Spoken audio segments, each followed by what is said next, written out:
My name is Anna Schuh, and I'm a professor at the University of Oxford. I'm a hematologist, and I have a lifelong interest in chronic lymphocytic leukemia.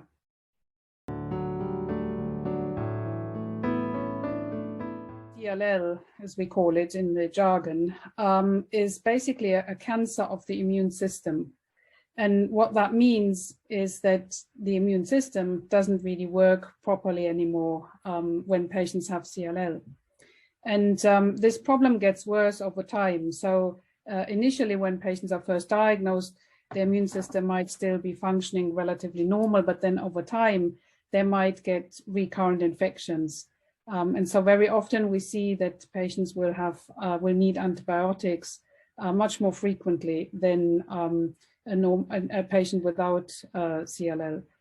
And that's really one of the signs that the immune system isn't working 100% anymore. There are other signs.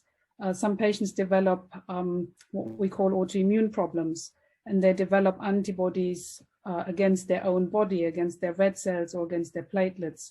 And all of this is a signal that this cancerous disease of the immune system is basically impacting on the competence of the immune system and on the function of the immune system.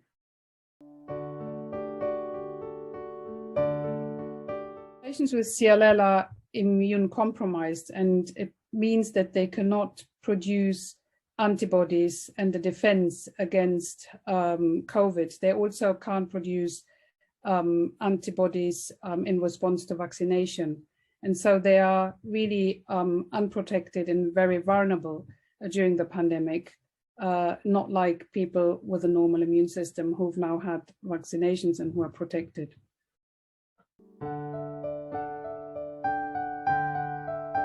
We can all help patients navigate the pandemic in an environment where the safety measures are being lifted.